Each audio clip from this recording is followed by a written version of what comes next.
Roll Tide and welcome to Crimson Tide Rewind, live from Baumhower's Victory Grille in Vestavia Hills, presented by the Alabama Department of Public Health, who reminds Alabama, don't wait, vaccinate. Roll Tide, everyone. This is Roger Hoover alongside former Crimson Tide linebacker Cory Reamer. We have our producer, engineer Todd Robbins alongside as well, and Cory Reamer, the Alabama Crimson Tide, 3-0. 3-0, baby. That was a good win. That was a game that we've all been looking forward to for a long time. Ever since they put that on the schedule, you got one of the all-time great helmet games. We always talk about those, the logos, the brands of these two programs. When they put this one on the schedule, Wisconsin was at a different place. And so, unfortunately, this game didn't live up to the billing that we thought it might in terms of being a good game from both sides. It was a great game from Alabama in the way that the outcome turned out. And I thought we looked great. It was an awesome environment. It was fun to be up at Camp Randall. It was one of those places that you want to check off the box, check that box to go see that stadium. And it lived up to the hype. It was a great environment. Those fans showed up. The streets were full. I mean, they were screaming. They were excited about Alabama being in town. I thought it was a phenomenal game, a big improvement from what we saw last week against South Florida, especially from this offense that, we saw a lot of big plays last week. Unfortunately, got handcuffed by some penalties, some drop balls, getting some touchdowns called back. And this one was a much cleaner game. It was exciting. Good win for Alabama to put this one going into the bye week and getting ready for Georgia in a couple weeks. 2 weeks a week from this Saturday. Really looking forward to talking about not only the Wisconsin game, but Alabama's start to the season as we do get ready for the first of two open dates that Alabama will have coming up this year. It comes in week 4 this year, which, again, is a little bit awkward for us, or just different than what we're used to. But it comes really at a good time as well based on where this Crimson Tide football team is. Yeah, we saw some guys that were out in the last couple of weeks, or, obviously especially across the offensive line. And we got some injuries from this game, but having this week off in the beginning part of the season, the first quarter of the season, having a bye week to get some of these guys healthy, losing a couple guys in this past weekend against Wisconsin. It's always good to get some rest. It seems like it's early, but we've got a lot of good football left to play, and we got one of our easily our toughest test of the season coming up, and you want to be at full strength, and this is good for some of those guys that are probably at 70, 80% to try to get back and get healthy as much as they possibly can before we take on, have Georgia in town. It's going to be a tough one. We saw that game against Kentucky this past Saturday, and that's just one of those weird games. It seems like Kentucky always seems to give Georgia some fits. They always play close games. I remember a couple of years ago they were in Athens, and it comes down to one of the last drives of the games. I think it was Mark Stoops. They go for the touchdown late in that game. They end up losing just by a few points, and a Kentucky team that got handled by South Carolina last week, and you turn around, you get Georgia, and they turn around and they were ready to go. It was gave Georgia all they wanted. But I imagine that Georgia's going to be ready for this Alabama game coming up. So this is a good bye week, good time for this team to kind of regroup. You got a whole new coaching staff, a lot of transfers, guys that are still trying to figure this system out, get comfortable with each other. A lot of things that you can go back and look at the tape and really make some corrections from these first 3 games. There's a lot of good tape that they can go back and check on and make some adjustments, what's working, what's not, kind of figure out what the identity of this team is. Again, tonight we'll talk about Alabama's win against Wisconsin, the 3-0 start to the year, plus what's coming down the road, starting with the Georgia Bulldogs on September 28th. And we welcome your questions to get on the show. Call us at 877-202-BAMA. That is 877-202-2262. We'll be taking your calls throughout the next hour as we continue with Crimson Tide Rewind, live from Baumhower's Victory Grille in Vestavia Hills. This is the Crimson Tide Sports Network from Learfield. Empty set for Milroe. Wide outs each side. Looking, firing towards the end zone. Has a man. Catch is made. Touchdown, Alabama. Another touchdown pass from Jalen Milroe, your SEC Offensive Player of the Week after a great performance against Wisconsin. Keep up with everything Alabama with the Alabama Crimson Tide mobile app presented by Cadence Bank. Available at the App Store and Google Play. Download the Alabama Crimson Tide mobile app now for free. Again, tonight, really, it's your show. We want to hear from all the fans. Give us a call at 877-202-BAMA. And right now, we will go to the phones, and we'll go to Birmingham, where Mike joins us now. Roll Tide, Mike. Roll Tide all the way with the thing here. Big win for the Tide there, going up there to a hostile environment, taking down the Badgers. It was a nice big win for Bounty. It went from start to finish. Blew them out pretty good there. And later on that evening, saw Kentucky New Proper stun against Georgia. They came close, but you know what? Georgia was exposed. By them not covering the spread, not blowing out Kentucky barely 1-1, they dropped from 1-2. Texas is up number 1 over Georgia, number 2. So they've been exposed. Bama will beat Georgia in Tuscaloosa on the 28th. They're going to take down the Bulldogs, and it's going to drop Georgia down some more. I have a confidence Bama will take this thing on next Saturday. They're in championship mode right now. So let's hope they have a good, successful preparation for the Bulldogs.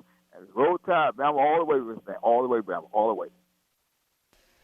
Yeah, appreciate that, Mike. It was that way, like we just talked about, that Georgia game against Kentucky was definitely something that you didn't expect to see after seeing Kentucky get blown out by South Carolina the week before. But you know, Georgia showed some weaknesses, and Kentucky came ready to play. And, you know, after the start that Alabama's had, you know, this offense has been clicking and scoring a lot of points, but you always know what you're going to get from this Georgia defense. It's going to be a different level of competition than what we've seen so far throughout this season. But you handle business. They did a great job of taking care of business up in Wisconsin. And, you know, there's definitely a lot of plays that you can go back and fix, and there's some things that we did right, you know, that were exceptional. And then there's some things that there's always some corrections that can be made. But just like we talked about in the earlier segment, plenty of time for the tape to be reviewed and go back and get ready for that Georgia game coming up. 42-10, Alabama beats Wisconsin to improve to 3-0 on the season. Again, we'll keep taking your calls. 877-202-BAMA is the number to dial. This is the Crimson Tide Sports Network from Learfield. They drag the tight end, they hand it off, and he's got nowhere to go. Stacked up, brought down, turned away by the Bama defense as Alabama will take over on downs.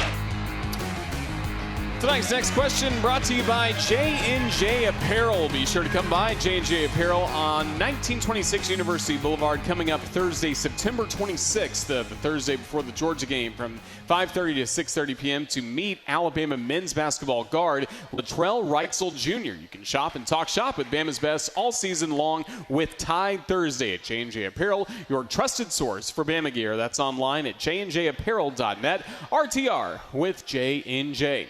We continue on Crimson Tide Rewind live from Baumhower's in Vestavia Hills. And once again, we go right back to the phones. We go next to Irondale, where Brantley joins us now. Roll Tide, Brantley. How y'all doing tonight? Doing good. How about you? Doing well. Hey, I got to tell you, I've been watching Alabama football my whole life. I didn't fall in love with it until I watched that 2009 team led by outside linebacker Cory Reamer. Love you, brother. I wanted to talk to you guys real quick. That offensive line played incredible against Wisconsin. It was the first time we had them all there, all back. You got Proctor back at left tackle, Booker at left guard, Pritchard at the right tackle, and we were able to really just damage that line of scrimmage, able to run it up the middle for, 5-7 yards a pop. Jam Miller had that one touchdown. It was great. I've been saying all year, if we're able to run the ball like that, and Milroe's able to keep his deep accuracy on throws, we're going to be one of the best offenses in the country, if not the best. What did y'all think of the offensive line? Yeah, it was incredible to have those guys back. You can tell what a difference it makes within 1 week. You get kind of back. I'm sure they're all struggling. They might not be back to 100%, but having all those guys out there back in their original positions just makes a huge difference. Caden Proctor, Tyler Booker back at that guard, sliding back in from that tackle position. You also have two of the best, I think, running backs, that 1-2 combo, and Jam Miller, and Justice Haynes. Those two guys, I think they're easily two of the best running backs that we have. And then you've also got a third running back in Jalen Milroe. We saw what he's able to do with his feet. And then the deep ball just seemed to be incredible this week. He had an awesome accuracy, and he made some throws that – not just anybody can go out there and make. Those were some pro-like throws that he was putting where only his receivers can go get it. We were watching this game, and everybody kind of gets frustrated or wonders what the offense is going to look like, because so far this season, everybody's been asking me, maybe we're holding back some of this game plan for certain teams. And we might be. We might not have opened up the playbook completely so far this season. But, what about these immediate throws? What about this, these methodical drives that you want to see offenses be able to make of moving the ball down the field? It seems like all we do is hit big plays. Well, I think that's what this offense is. I mean, and that's okay. I mean, you look at the numbers that they're putting up. We lose the time of possession game, but we're putting up points at high clips, and you're watching Jalen Milroe's production, how many touchdowns he has. He's protecting the football, and we're scoring lots of points week in and week out. And you got Ryan Williams out there making big plays. Jalen Milroe's throwing the deep ball exceptionally well. You got two running backs that are able to bust open big plays as well. This offense might not you play to your strengths, and I think that what Kalen DeBoer is doing. He is playing to his strengths. He knows what he has, and these guys are phenomenal at that. There's nothing wrong with relying on big plays all the time. Now, obviously, you run into some defenses that are going to try to take away some of these big explosive plays. That's when you really find out what kind of offense that you have. You're going to have to change things up a little bit. But we'll see if anybody's able to do that. We got some pretty good weapons that have found the way to get behind some good secondaries. But this offense has been fun to watch. It's been incredible. These guys have really done a good job so far this season. 40-plus points in each and every game so far this year. The Crimson Tide offense certainly rolling for Alabama so far to begin the season. Crimson Tide fans, if you're coming to Tuscaloosa for the Georgia game in a couple of weeks, hopefully you'll join me and the rest of the game day broadcast crew as we'll start live on stage starting at 3:30 from Vector Security Champions Lane. It's the best pregame fan fest in the country. Plus, following our pregame show, country music superstar Lauren Elena. She will take the stage for a free pregame concert. We'll have all the early games on the largest outdoor LED screens in Tuscaloosa starting at 11:30 a.m. along with live music, food trucks, plus ice-cold beer in the Legends Lounge Beer Garden where there's never a cover charge. Visit championslane.com each week for more details. Thank you to Mike and Brantley for the calls. We'll keep taking your calls until 7 o'clock. If you'd like to join us, call 877-202-BAMA. This is the Crimson Tide Sports Network from Learfield. Drops back, looks to throw, fires it near side. He's got a man, Williams. Williams at midfield, at the 40, pushed out of bounds, inside Wisconsin's 30-yard line. Somehow the deuce got loose again and makes his way to the 26 of Wisconsin. Now on play action, looking, Milroe firing left side, has a man open. It is caught. It is a touchdown, Alabama. Jeremy Bernard makes the grab, and the Crimson Tide pushes the lead to 20-3.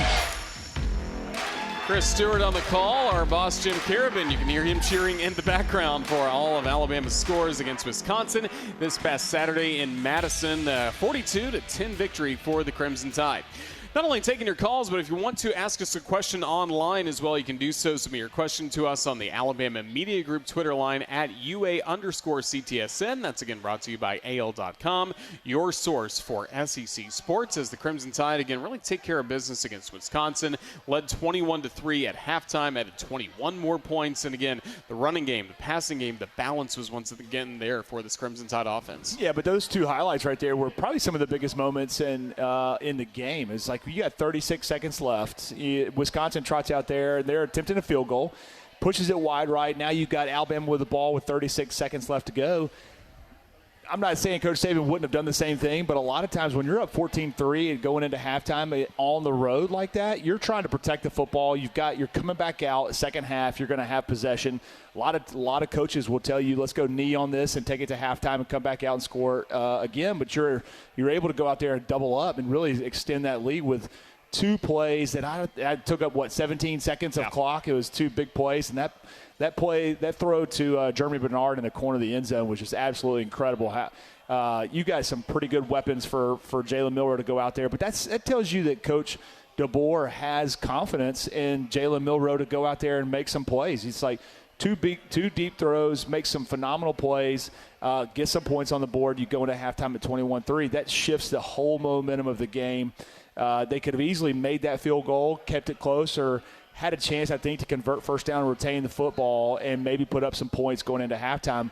And then they don't, miss the field goal, and now we score again, 21-3 at halftime. And I think the game was probably over with a lot earlier when you lose Tyler Van Dyke in the first drive. The guy was 5 for 5 coming, on his first drive, gets his knee injured, but that was probably the point in time where it was probably going to be tough for Wisconsin to compete with the backup quarterback, who he wasn't bad at all. He made some plays, but it's just not the same. And so I thought that moment right there shows you some differences in what we've seen in the past from coaching staffs to what we have now in Kalen DeBoer is, hey, we got 36 seconds left. We can score easily in a game that we already feel like we've got in hand. Let's go put some points on the board. Certainly good to see that for the Crimson Tide as Alabama, again, built up that lead to 21-3. And then something we were all waiting for, leading into the fourth quarter, jump around. We got to see that. And not only did the Wisconsin student section, a little late arriving. We heard that was kind of a tradition for them as well. But they stuck through that, and they made that a really fun atmosphere. Well, I tell you, walking into the stadium, you can tell why they were some late arrivals from that student section. They were out in full force, and they had their megaphones. They were screaming at all of us. We talked about it on Saturday. We went up there and played golf. A lot of us had, golf shirts and khaki pants, and, I didn't feel like we looked like golfers, but we were getting heckled a lot of like, y'all going to a golf match or y'all going to a football game? And I was like, you're a grown man wearing overalls. Like, why are you talking trash to me? It's like John Parker Wilson always does look like he's going to the golf course. We all do. I mean, it's just like there's only so many things that you can wear. And we're not going to wear a jersey on Saturdays. That's just not our thing. It's just like all of you should have worn your jerseys. That would have been pretty entertaining. I don't know what else you do wear. It's just we don't have anything else in our repertoire. It's like they're just heckling us all the way up and down outside the stadium where a lot of these frat houses are, screaming at us, and it's and then you see the fans start to slowly trickle in after the game started, and I was kind of impressed. I was looking at this student section and the whole stadium, honestly, going in, to the end of the third quarter, we had the game in hand. This game was obviously over with. And then all of a sudden, jump around happens, and I think Wisconsin had the ball at the time, come out and run a couple plays. You look around and the entire stadium's cleared out immediately. It was like they all just jumped on out of the stadium. I mean, they were gone immediately. It was one of the most incredible disappearing acts that I've ever seen. It's like you have a requirement to stay until jump around, and then you can leave after that point in time. But it was a cool tradition. Good to see. Luckily for us, that environment, we kind of shut that down pretty early because they were pretty rowdy early on, especially Wisconsin was having some success. Alabama gets the ball, goes down there, misses the field goal on our first drive. They're up 3-0 with the ball back in hand. And, if they had that kind of energy for the entire game and some things go their way, you never know what's going to happen. But Alabama took care of business and shut that down pretty quick. But I guess they love it. I've seen some videos of it, but it was cool to be a part of it. Yeah, in person was really good. Again, the Crimson Tide, not only the team, some staff members as well were jumping around the sidelines. Yeah. There may have been a member of the radio crew that was jumping around the booth the entire time. No names, but it was a lot of fun. It was a cool college football experience that we're certainly glad we got to experience this past Saturday. Each and every Saturday, you can experience a lot of fun here at Baumhower's Victory Grille. Even jump around here. They are ready for football fun and, of course, great food. And your big game headquarters all season long. More than 60 televisions dialed into your favorite team's games. You'll never miss all of the action. If you're going to the big game, make sure you visit your local Baumhowers before or after for legendary fun, legendary food, and legendary celebrations. We'll continue with Crimson Tide Rewind in a moment. This is the Crimson Tide Sports Network from Learfield. Jalen will call the play. 2 wideouts right, 2 tight ends as well. It'll be Miller right up the gut. 20, 15, 10, 5, touchdown. 34 yards. Jam Miller pushes Alabama further ahead. It is now 27-3. If you'd like to join us on the show, remember you just submit your question to us on the Alabama Media Group Twitter line at UA_CTSN, brought to you by AL.com, your source for SEC sports.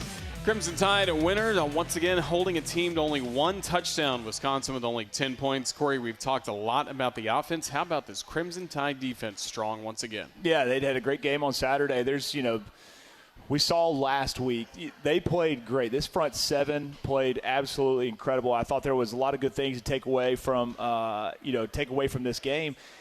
The secondary is coming into form. Last week we talked about there were some guys that were running behind this secondary with some, quarterbacks that if he puts the ball on target might have had some pretty big plays. But I think what this defense has done is, they're starting to – there's a lot of newcomers, especially in that secondary, some new guys that are coming in, some transfers that are there. We got some transfers in the front 7. We got some guys that have been there for a couple years, and Deontay Lawson, really anchoring that defense, and Jahai Campbell. But, you don't we hadn't talked a lot about Damani Jackson, the transfer in from, USC, and that's a good thing. When you have a corner that doesn't get talked about very much, it means they're really not trying to throw to his side very often, and he's played extremely well. Xavier Brown, he's the guy that's really been – it seems like quarterbacks are trying to take shots on his side of the ball, but he's answered the bell. He's playing pretty well. Keon Savage, what a guy what a addition that has been, especially with the loss of Caleb Downs. He has really stepped in and kind of become that leader of this defense. And Malachi, secondary, along with Malachi Moore. Hopefully Malachi's able to recover, has a little bit dinged up. Hopefully he's able to go for this Georgia game. And Devontae Smith continues to play extremely. Red Morgan has had a good game. I think this is, last year we talked a lot about finding out who this offensive line is, different combinations of different players all over the place. And the secondary is really, you got a whole new system and a lot of new faces in that secondary. It's no shock to me that there are some parts and times in the game where you've got some guys that are running open. It's a lot to learn for them. It's new faces. Communication is critical in the secondary, and I think that they've improved each and every single week. We're going to have to find ways to continue to improve because you have some of these throws that fell incomplete against South Florida and against Wisconsin. When you face guys that we're going to face, Carson Beck, you got the kid from Tennessee who's been putting up lights-out numbers. If you got quarterbacks like that and you've got receivers that are running behind the secondary like they have a couple times in these past couple games, they're not going to miss those throws. They're going to make those completions. So there's definitely some room for improvement from that standpoint. But overall, I thought the defense has played extremely well. LT Overton. Got to talk about LT Overton. The transfer in from Texas A&M. You just look at him, he's intimidating. I mean, I was sitting 45 rows deep, and I could tell how big that guy was. And he's actually lost some weight, and he's out there just wreaking havoc on this Especially defense. Especially wearing number 22 as well. Isn't that great? He's got his, no more rules. The rules don't apply anymore where you have to actually have your knee pads covering your knees. He's got his pants that end about mid-thigh. He just looks like he's sculpted out of stone, and he's out there when he laid that hit on the quarterback when – quarterback's got to have an internal clock, man. You realize that you're backing up, trying to find some space, trying to create a play, and he just absolutely gets tattooed. I thought we were going to see the third-string quarterback come in for that game off that hit that he made. But he's becoming, in this defense for K. Womack, that's very different from what we've seen. We used to see these 3-4 defense from Coach Saban where you've got some guys, spread out across the front, some odd fronts with some stand-up backers on the outside, or you go into an even front and you've got some guys that are rushing from the edge. This defense is really, really focused on the A-gap, B-gaps. You've got some three techniques. They're not playing really wide. Combinations of some stand-up guys or some guys with their hand in the dirt. LT Overton's becoming that force on the edge that we were kind of gotten used to with Dallas Turner and Will Anderson these past couple years. He's kind of evolved into that guy that's really a pressure off the edge. We've got to clean up on the defensive side of the ball, getting exposed on outside runs. That's the only thing that I think is going to be a problem we've got to figure out how to fix, kind of setting the edge, whether it's from the linebacker standpoint. We've got so many guys in the middle to keep guys running in between the A-gaps. Edge rushes were a little bit of a problem this past weekend, last week. If you got some good coaches that are going to go back and watch tape, it's like, hey, we can expose this defense by running off tackle, just the way that they play. And I think he's probably going to see the same tape as well and make some adjustments. But overall, this is a fun defense to watch. The swarm mentality, going out there and flying to the football, creating some turnovers, which was great. Which force you talked about. Fumbles, yep. Force some fumbles, which no interceptions, which we want to see, obviously. But we'll take turnovers in whatever form they come. It was a good outing by that defense. Certainly was, holding the Badgers to only 10 points as Alabama improves to 3-0 on the season with the victory. We'll continue with more Crimson Tide Rewind in a moment. This show brought to you by the Alabama Department of Public Health, who reminds Alabama, don't wait, vaccinate. This is the Crimson Tide Sports Network from Learfield. They take the air out once more. Keeping it himself, Milroe cuts it back 5, 4-3, 2-1 touchdown. Jalen Milroe with the block from Jam Miller finds pay dirt, and Alabama pushes the lead to 34-10. Some of the finishing scores against the Badgers on Saturday in Madison, Wisconsin. This season, stay cool when you purchase a limited edition Alabama Yeti. These vintage Yeti cups are only available at Champions Lane and at program stands all around Saban Field. Elevate your game day with Yeti.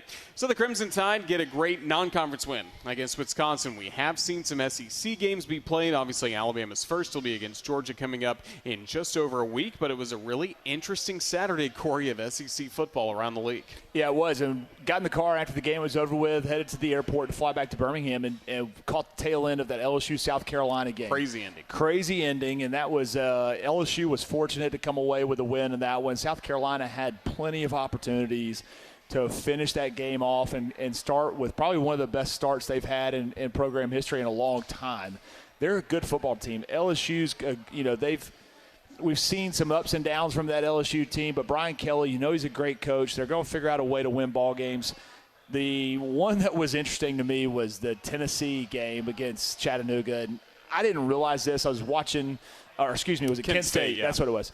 Kent State, onside kick, you're up 30-6, and Tennessee's watching the film, obviously there was a huge gap there, but why are you kicking it? It's like, what are you doing here? And obviously, they put it to him, scoring, 63 points or 65 points in the first half. I haven't read much about it, but apparently they did try to see if Kent State wanted to shorten the game and or keep the running clock in the second half, and they said no.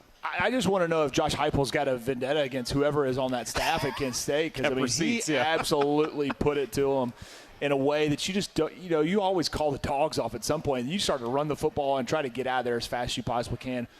Try to prevent some injuries. No. Hammer down, all gas, no brakes. He was not slowing down. He was putting as many points. Obviously scored 6 points in the second half, but that first half was absolutely incredible. And we've already talked about that Georgia and Kentucky game. That was a good one. UAB, local team, giving some fits to Arkansas. Arkansas finds a way to win that ball game 37-27. But Trent Dilfer, after an upsetting loss last week, and then comes around and has a lead, I think, going into halftime against Arkansas. So there's been some good teams. I think Ole Miss is still that team that not a lot of people have talked about so far into the season. Got a ton of hype in the offseason of what this team is going to look like. I just don't know if we've seen a high-profile game from them yet to see what they're really about. But Jackson Dart seems to be playing well. They're putting points up on the board, and Auburn finds a way to win. Quarterback change. You got to, Hank Brown comes in for Peyton Thorne. That was a big change. No turnovers, 4 touchdowns in his first start for Auburn. It's and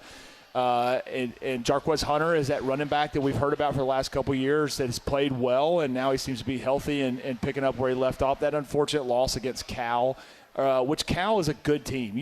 Everybody discounts them.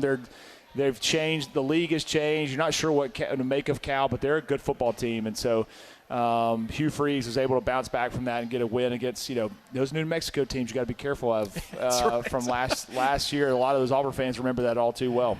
They certainly do. And then speaking of that, some really surprising scores. Toledo is off to a good start, 3-0, but they handed to Mississippi State in Starkville, 41-17. Then Vanderbilt, after getting off to such a great start, had that upset win against Virginia Tech. They go to a place where I've seen a lot of baseball games, former Turner Field, and fall to Georgia State. Yeah, those are some unfortunate losses. I mean, I think a lot of this has to do with the parity was really great when you open up the transfer portal across all of college football, and then you start opening up the NIL situation as well, and it's almost like you reduce the parity again by giving the programs that have the most money.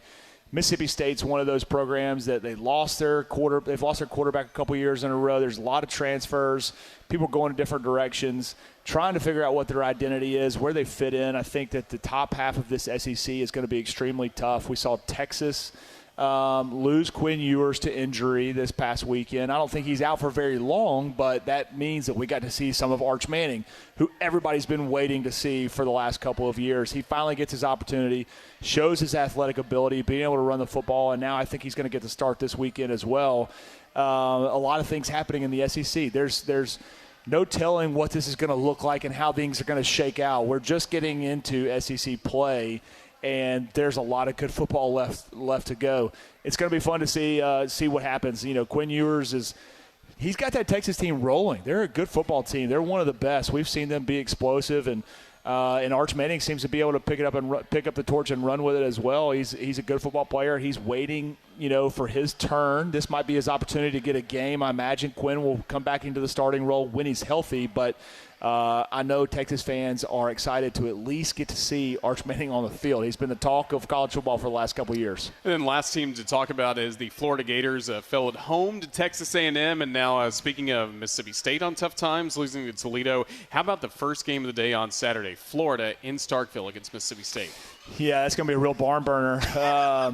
You got a lot going on between both of these programs coming off of the losses that Billy Napier is a great coach. I'm not sure what's going on with that Florida program, why they're struggling so much. We've got a lot of former Alabama guys that are on that staff, and the fact that he's under, there were some rumors that there was a board members, board of trustees meeting on Sunday for Billy Napier about his job. We're not sure what's going to happen with him.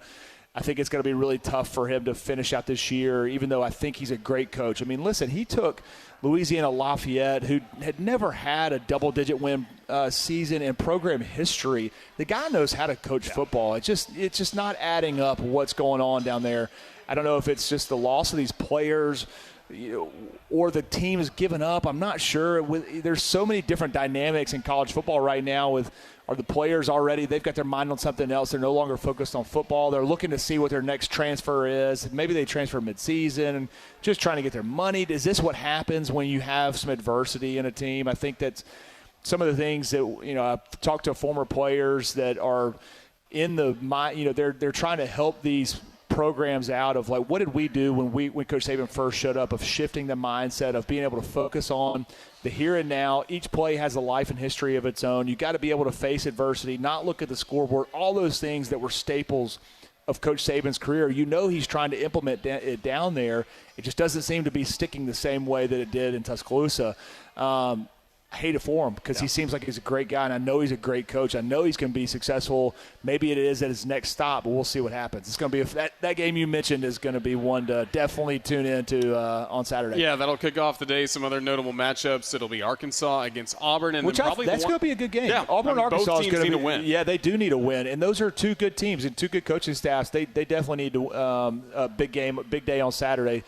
And it seems like that's been the case of that game for the last couple of years. Both of those programs are vying for all the wins that they could possibly get. I think Sam Pittman's a great coach as well. Yeah, and then probably the headliner of the night will be number 6 Tennessee against number 15 Oklahoma. The homecoming for Josh Heupel. I believe College Game Day's there this week. That certainly will take a lot of eyeballs on ABC. Yeah, there's definitely some storylines from that game. It's his first time. I think he said in his press conference today, first time he's ever stood on the opposing sideline in that stadium.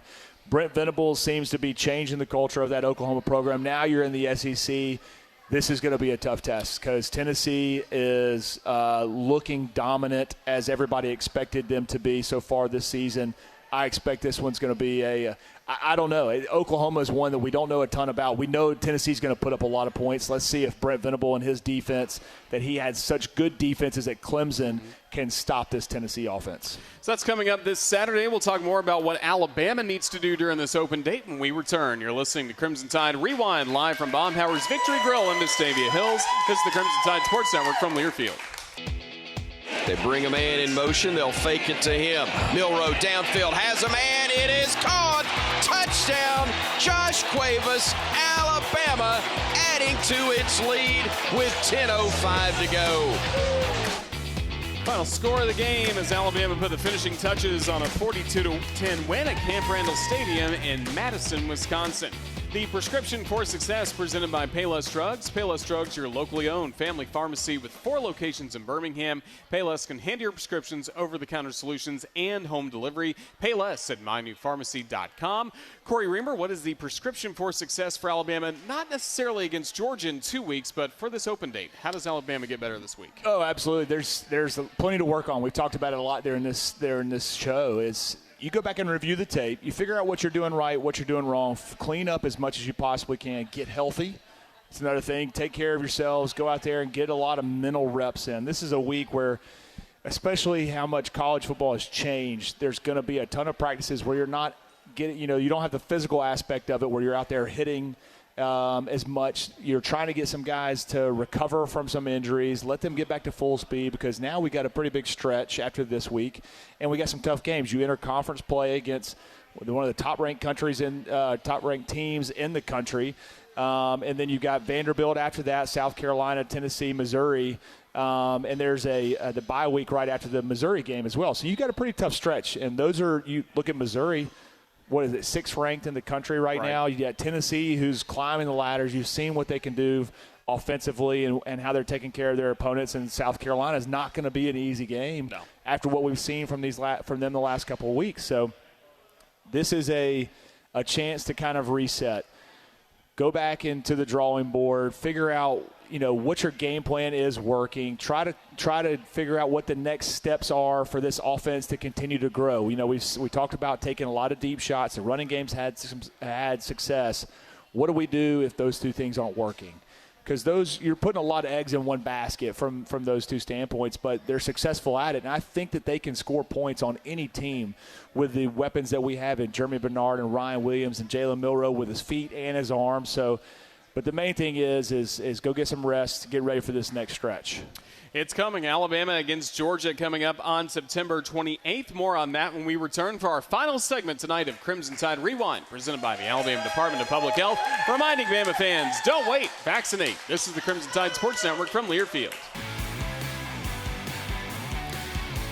What's on tap next for Bama is presented by Bud Light. Bud Light, proud sponsor of Alabama Athletics. Bud Light, it's easy to drink. It is easy to enjoy. Well, next up, again, the open date coming up on Saturday. No game for the Crimson Tide. A couple programming notes here on the network. Don't forget, on Wednesday, we will have a new edition of Hey Coach and the Kalen DeBoer Show, 6 p.m. from Baumhower's in Tuscaloosa. We'll have Crimson Drive driven by NASCAR, streaming live as well on both Tuesday and Thursday at 2 o'clock on all CTSN social media platforms. And then, Cory, this show will be back coming up next week. Even though there's no game to rewind, we'll take a look back at the first 3 weeks of the season, and of course a lot of next week's show talking about the Georgia Bulldogs and what we need to do to get Alabama a win coming up on September 28th. Yeah, we'll have plenty to talk about for that, to preview for that Georgia game. It's going to be it's a good week off, but we'll be ready to go next week. It's going to be huge. I imagine, I don't know if they've announced it. Is game day going to be in Tuscaloosa? I would think so. Yeah, there may be a member of the panel that's pushing for it. Okay, good. Yeah, I think he would like to have a visit and come back and watch that game against Kirby Smart. But I can't get out of here. We didn't talk about special teams tonight, but James Burnip had an unbelievable game. I mean, I was screaming for James. One of the things that you never hear a lot from the stands is I was so excited to watch James Burnip going out there, 4 punts, 212 yards, averaging over 50 yards a kick. What a weapon that guy is. We all kind of focused on Will Riker the last couple of years and his ability to go out there and make field goals. James Burnip is a huge weapon. Hopefully he keeps that up. Next week, we're going to talk more punting on the show. Yeah, we got to. You got to. Hey, I'm a special teams guy. You got to bring that in. That sounds good. If you missed any portion of tonight's show, catch it on demand on the Alabama Insider Podcast. Download and subscribe wherever you get your podcasts. That's going to do it tonight for Crimson Tide Rewind, presented by the Alabama Department of Public Health, live from Baumhower's Victory Grille in Vestavia Hills. For Jerry Kelly, back at our Learfield studios, our engineer and producer Todd Robbins, along with Cory Reamer, I'm Roger Hoover saying thank you for listening and roll Tide.